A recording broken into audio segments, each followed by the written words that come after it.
Mall of America. For more than 30 years, it has been a retail leader and an international destination, and it remains the largest mall in the U.S. Not to mention, it welcomes millions of guests from around the world. It's huge, but it's also so much more.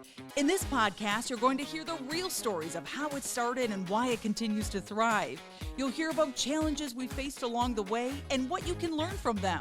We will feature guests and experts from all walks of life and business, and along the way, you'll laugh, learn, and maybe even change the way you look at things. So if you're a fan of the mall, a brand new visitor, an entrepreneur, or a dreamer, prepare to dive deep into so much more. This podcast is presented by the Bloomington Convention and Visitors Bureau. Hi, everybody. This is So Much More, a Mall of America podcast that brings people in the business world together to talk about great business stories and about the people behind the scenes. So I am Jill Renslow. I am your host today, and I'm joined by my co-host, Dan Jasper. Hey. And we have an amazing special guest with us today, John Ghermezian. So we're super excited to have John here because him and his family are part of the 555 group. They own Mall of America along with a couple other properties. So we're going to learn the behind the scenes with John today. So welcome, John. We're excited to talk with you. Welcome. It's going to be great. Hey, John. I'm excited to be here. It'll be fun. Yeah. So we're going to learn all about the Ghermezians and about 555, and we want to just kind of get started to learn a little bit about your family. So tell us a little bit about the family and how you guys got involved in Mall of America. Okay. That's a story that goes many decades back. Mall of America is very grand, obviously, and so my family are immigrants, and the story starts as early as my grandfather reading stories to my father and his brothers about, I think the way they say it was like Bob who goes to America. And they just read the story over about these large airplanes and these skyscrapers. And they were very excited about this idea that there's really that American dream, that vision that you can come to America and have incredible opportunity. So they came eventually as foreign exchange students to McGill University in Montreal. But really, even though they came, with very meager means, their aspirations were explosive. And so, my father started working as, in Macy's, working in the back packaging, and then would slowly slip upstairs to the main sales floor and start selling products. Until one of the people told him, surprise me. I love that. Yeah. they would tell go back into the basement, and they realized that this kid knows how to sell, and just got from there into the rug business, because that's a big Middle Eastern business, and then got into real estate slowly. Realized that it's much easier to identify property, and they've always had a vision of doing big and great things. My grandparents, who are no longer with us, they imbued that idea that nothing is ever limitation. And they have my father and his three brothers. They're all alive and healthy, thank God. They just thought big, and so when they had amassed a large amount of land in Edmonton at the time, which is, the economy was doing well there, and they had done some carpet auctions there. My father was actually an auctioneer. He became the auctioneer because the head auctioneer, who was someone that they actually paid a lot of money to do the auctions, just didn't show up, and they had the whole room of people. So my father, he has a heavy accent, and he didn't know what to do. He said, I'll go up, and he ended up selling double or triple, whatever. So he became an auctioneer for about 15 years. Learned a lot about people and interactions. So one of their stops was in Alberta, and they met a fellow who saw these young guys with a lot of potential. Said, "Why are you schlepping around the world with these trucks? Let me teach you how to buy a piece of land." And so they bought the property, and they bought up a lot of land at first. And that was for West Edmonton Mall. That was for that's right. This is where we started off in okay. Canada. Yeah. They started off in West Edmonton Mall and ended up building. They'd done small retail projects before that and a hotel. Eventually built the largest mall in the world. I remember growing up, just always the pride of buying the Guinness Book of World Records and just saying how many times West Edmonton Mall would come up in that. Yep. Largest indoor water park, largest shopping center, largest parking, parking facility for So fast forward, once that project had got off the ground and it was incredibly successful, thankfully, they took their crazy idea and felt that, we could replicate this. Climates match. Yes. Minnesota and Edmonton. Cold So or snowy. I would have preferred Miami. So not sure what the Which may be thinking coming was. in the future. That's right. Yeah. I mean, we do have plans for American Dream Miami. But once they saw the impossible as possible, so once you have that recognition, then nothing will stop you. And although you had a city and state that had no clue what this was, and it didn't make any sense logically, like, well, you're going to build the largest mall in the United States in Minnesota. But in the beginning, it wasn't just the Ghermezian family. There were other partners involved. So how did they get pulled into this opportunity, knowing that there were other partners? So PCL is our construction partner that helped us build West Edmonton Mall, and we've been long partners with them. And so they knew our appetite, and we knew their capabilities. And so when this project came to the ideation phases, there weren't many developers that sort of were crazy enough really to envision it. And once we got involved, we expanded the scope and the vision and what it really could be. Shopping malls for the most part were just aggregations of stores. And the family felt that they'd seen some ice rinks in some malls, and they'd seen some little putting, and they said, you know what, why don't we just build an amusement park as an anchor to drive people? And that theory has held true for the last 40 years, where people want experiences, and then they'll do their shopping as an ancillary to that. So fast forward, PCL brought us into the project. Well, they made us aware of it, and then we were really excited. I mean, mid America, central to Canada, U.S., East and West Coast, and the name itself. Yeah. So I have to ask really quick, how old were you when Mall of America opened, if I may ask, and what do you remember doing when the mall first opened? Yeah, so I was 11 years old. Okay. When the mall first opened. So we have a lot of cousins. And A few. so, There's a few. we sort of grew up as just a family of, that was our summer vacations, we were traveling together. And so when the mall opening happened, there was like, you have to understand the mall is part of our DNA. When we were kids, we would work the Midway games in West Edmonton Mall. I remember holding a microphone and the coin toss and I love it. having people come in and collecting the coins at the end of the day. It was like really, we really, just like here when people are walking and we pick up the trash just because we feel like it's our home. That's a sentiment that we've always had. What a cool playground for you guys to grow up with, not only West Edmonton, but then Absolutely. here. We used to, I could share this. We used to go and practice the Midway games after hours in West Edmonton Mall. So that you when could ace when it? the fair came, Love it. we cleaned out the fair. They realized there was something wrong. You learned all of the Yeah, we learned all the tricks. I know how to do the them all, to the point where my wife hates when we go to the fair here, because she just doesn't have any room in the car for all the stuffed animals. I'm going with you this year. I love the fair. We're going together this year. Yeah, he can teach you all the tricks. I love it. So that was sort of the excitement we had. We're like, wow, this is going to be somewhere else, new.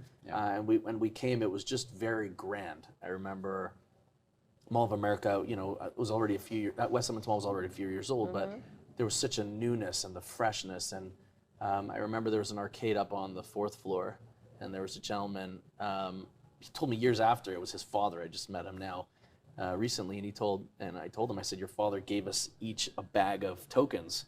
I think because our parents didn't know what to do with us, so we were literally in that arcade for like 3-4 days straight. But going on the rides, it was, it's different when you feel like this is something that you're proud of. Well, what I've loved about your family, and obviously working with the family for 25 years now, it's been inspiring because they are truly visionaries. You and your cousins and your uncles, I mean, you guys can see the big picture. So as you developed Mall of America decades ago, just what was that vision that you guys pitched that really inspired everyone, and really was it, knowing that this is just a piece of the grander opportunity as we look into the future?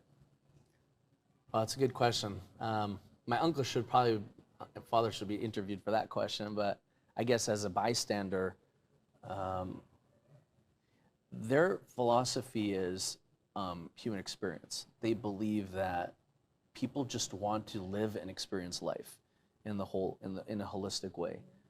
And that's sort of like, if you say like there's a driving theme in the family, that's sort of what it is. And so you can sell that. You can convince people that you're going to have the most incredible experience. You know, there's an interview of my father talking about, you can go surfing in the middle of the summer. Like, people are thinking, like, what are you talking about, right? But in their minds, he's actually experiencing it while he's talking about it. You know, that's another incredible thing, is to be able to live a vision and be in it. So when people are like asking you questions like, that's impossible, they're like, no, it's possible because I'm there right now. And I see that. And, you know, my father, you know, he's be healthy and well. He's still like that. He lives his vision. So I think because they were so excited about it and they believed in it, then the rest follows. People want to see confident visionaries and to believe truly. And really there was a lot of investment that came in also. It wasn't just, you know, just convincing other people. There was a lot that, you know, the family put into it as well. So I think that helped. Well, and I love the fact they're never shy of a challenge. You know, there's hurdles in the way with a variety of the projects that they've worked on. And I think early in the days, and even not being here at the very beginning, but you know, hearing about all the naysayers that this is not going to work. You're in Minnesota. You're in the middle of the Midwest. It's cold. It's snowy. How people have traveled there. How did that challenge the family of how to like really push them to even try harder to succeed? I feel like it's for sure that's the Ghermezian way. Like when it's hard, it pushes to do things bigger and better. Yeah, for sure. There's no question about it. We had incredible partners with us, right?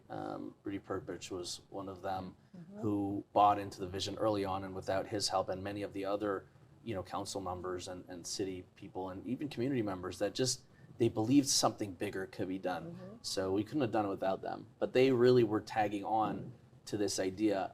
I think ultimately, I mean, I think at one point they actually flew in the submarines from West Edmonton Mall and they laid them out on the grass in front of City Hall. I'd love to see pictures of that. I'd never seen it, but I've heard of that. I have pictures of that. Do you? Yes, I will show you. There's a submarine. People still remember that today, and that's what I think. So like who'd do that, right? Who's gonna airlift a submarine and put it in? And you know, my father was saying, we're gonna have a submarine lake, which is what we have in Edmonton, and we have a replica of the Santa Maria, Columbus's ship. It's really sounds crazy, but when you live and breathe that, it becomes just normal talk. And I think people recognize it was real. And Absolutely. You know, at the end of the day, people want to be excited about something big, and the impact for the community was obviously was going to be massive in terms of the economic impact. So it, you know, checked a lot of boxes, helped bring a lot new jobs into the marketplace. So. Absolutely. Well, Dan and I have grown up in Minnesota. Yes, we have. But you have recently That's moved right. here. You know, you've lived and breathed this world of retail and entertainment since you were young, right? This has been your world. What was it like then to actually move here to Minnesota with your family, to be part of our Mall of America family here? Yeah, that was an interesting thing. So we have different investments in different areas, and so before moving here, we had some investments in oil and gas in Houston, and it was a little bit different, more of a commodity-driven industry. And I thought, you know, let me learn something outside of the core business that I grew up with, and that was an interesting experience. But I think sort of the family's mindset was that the retail world is in such flux with all, like, you know, Amazon was starting to really become a contender, and all the challenges that came with retail. And you know, the family was thinking, like, you know what, let's, as much as we're involved with the project, let's have somebody there to sort of like reinforce and support whatever it is that we're doing so well already. And so opportunity was there, and I was super excited. I'm not deterred by the weather. I love Minnesota. I love the sense of community, and so I have, thank God, a bunch of kids, and just thinking, where's a good place to lay the roots. It's a great place to raise a family. It is. Yeah. It's a great place. And being on site with your family, I mean, you mentioned something earlier which I loved, which was that you still pick up a piece of garbage on the floor, right? Because this place is your home, and that's quite honestly something you've instilled to leadership and to all of our team members walk around and you see a bunch of team members picking up trash off the floor. Yeah. Because they see this as their home. And now that you're here full time, what does that mean to you when you see a team that's dedicated to this property? Well, that was the most incredible thing for me. I mean, I didn't have the expertise of the team here. And so I was coming in to really learn and experience what had been done for so many years prior, and just to sort of bring us, more of a family link and sort of like that vision for what's next. And that's, primarily what I do, and we have an incredible experience together. But for me, it still was like part of our family's fabric. Like, even though we don't live here, we talk about Mall of America all the time, and everyone's so proud of, what it's become and what it represents. So, in a sense, it was just getting closer to something we were already close with. And thankfully, I've had a lot to learn from the leadership team here, and how many incredible years of people who've been here and dedicated from the beginning. Where did you start? What was your Events intern. 25 years ago. Events intern, right? Yes. Isn't that awesome? Yes. And we have And so, I'm still here. and I love that. And I think that says so much about what we are, is because we're more than just a business. We're always pushing the envelope of what could be next. And I think, Jill's passion has been just as strong as since I got here in the first day, and yours as well. And I see that around everyone that we interact with, and it empowers me, makes me excited. Our success has been celebrated now 30 years, with this year being that commemorative year. And you've seen a lot of events and special things that we have created as a team, that we brought to our guests. You've been here on Black Friday mornings with us at the early hours of the day. So I would love to hear, since you've been with us on site, what have been some of those favorite moments for you that you've been able to experience and be part of? So many different things to talk about. I mean, Black Friday is really something I think everyone's going to talk about. Yep. And to wake up early, and I've had my kids come also. They're just like, Daddy, we want to come. Not even to shop, just to be part of an excitement. People are coming with their families, and when they're just here and part of the tradition that they have with their families, that to me is definitely a highlight. And another piece, and I think others have shared the sentiment, is like, I love watching people here for the first time, and when they're with their kids and they're just having this incredible time to connect and just be able to make everybody feel happy and in a safe and in a welcoming environment. Absolutely. That to me, it's really motivating. There's nothing more rewarding than to just walk through this property and to see the happiness on people's faces because they choose to be here and they participate in the things that we create and do. And especially this, the time of year during the holidays, it's really special just to see people enjoying themselves. And you guys had that vision from the very beginning. So it's another thing that I do get excited about is when we have new concepts, new retail concepts that open up that don't exist elsewhere. And a lot of the retail that opens at Mall of America is usually brands that we convince to push their concept to the next level. And when that comes to fruition, then it just shows how much leverage we have within pushing the community further and doing, I remember Lululemon when they were doing their expansion. So we met with the leadership team and they were looking for, they wanted to do a little bit of an expansion because the store is their #1 store. And we were all standing around and I looked at them and I said, don't you have an R&D team as part of Lululemon? And they're like, yeah. I said, so what are all the crazy things that you want to do but you've never done anywhere? Why don't you do it here? Like, what better place? And they all unanimously looked at each other and they just got super excited. Then they opened a yoga studio and a cafe, and the Lululemon store now serves as the sort of like the epicenter of how they plan their experience stores. And this Black Friday it's the #1 store in the entire chain. And that excites me too. It never ceases to amaze me, and I love this, that Lululemon has long lines on Black Friday and they don't have a sale. record-breaking People just want to go there, right? I think this year there was the first time I think they had some things on sale. It's the experience for them, racks, right? Yeah, few racks. Yeah, exactly. But it is. But that's the best part of it, is like helping the retail community sort of re-envision itself. That's something that personally, I'm very passionate about and motivated by. What I'm inspired most about your family is the generational learnings that you guys have. And I've sat in many meetings where there are 3 generations in the meeting, and it might be those that are at the table, and then maybe younger ones that are watching and observing from afar, taking notes. But I always love that within your family is that you embrace that learning opportunity early on. What would you say as you've grown up in your company and in your family, as far as like that lesson learned, that thing that you hold close to you that motivates you to continue to lead and to represent 555 as you move forward? One thing is our core values, and I think you'll see this through a lot of this first, second, and third generation, is that, we're, obviously a Jewish family, but we take our values very deeply. And for us, that's sort of been the core of how our family has been able to stay together and maintain that connectivity, is that, you could talk about success, but if you don't have any definition of where your values are and where you draw the lines, then I think we would have easily got lost with the tide of the success that comes with it. And, we observe the Sabbath, and as incredible as it is, first of all, we have a conviction that we just don't engage in the business because we believe there's a day of rest and connectivity and spiritual growth. At the same time, we're able to do that because we know that we have an incredible team that we just don't have to worry in. We've gone through some really difficult periods in Minnesota, even in the last few years. And I remember having phone calls with the team and just saying, you guys, whatever you decide, we have the confidence in. So I think values before anything else has to be a core driver for anyone, and you need to share those. And I think another important aspect is, because we're a family business, we take a very long view on things. Typically, when you have investments that you need to get a return after a certain amount of time, so you're going to have pressures to force you to do certain things.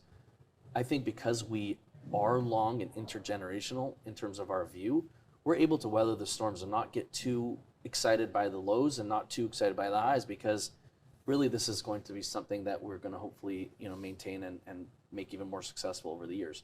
Doesn't mean that you don't challenge yourself and rethink, but I think just when we go through difficult times, and I talk to my uncle and he's like, don't worry, we'll be fine. It's good to hear that, because he's been through 3 or 4 of those, and everybody has. But to have that, that conviction, and obviously faith has a lot to do with it, and that's a little mix of everything. That's what I learned. I love that generational view. I just have to chime in if I can, because so many companies are driven by quarterly success, right? And they make rash decisions based on that. And I love that I work, quite honestly, for a company that has this long-term vision that, there's highs and lows, but we have this vision in mind. I just think it speaks volumes to what your family stands for and what our leadership stands for as well. Well, we've had 30 years of success, and there's so many decades more of success and fun and memories to come. So thank you, John, for joining us today. It was great to be able to hear the story about the family and the vision for Mall of America. And that wraps up today's So Much More. We're looking forward to future episodes with you. So come back and listen and watch what we have in store at Mall of America. Thank you for tuning in to today's episode of So Much More. If you want to hear more, be sure to subscribe to our podcast wherever you find your favorites, including Spotify, Apple, or Google Podcasts. And you can also watch a video cast on YouTube. Go to podcast.mallofamerica.com to leave a review, ask a question, or give us an idea for the show. Until next time, thanks for listening. So Much More is presented by the Bloomington Convention and Visitors Bureau, the official destination marketing organization for the city of Bloomington, Minnesota. Before your next trip to Mall of America, visit bloomingtonmn.org for answers to all your travel questions, deals and packages for hotel stays, and so much more.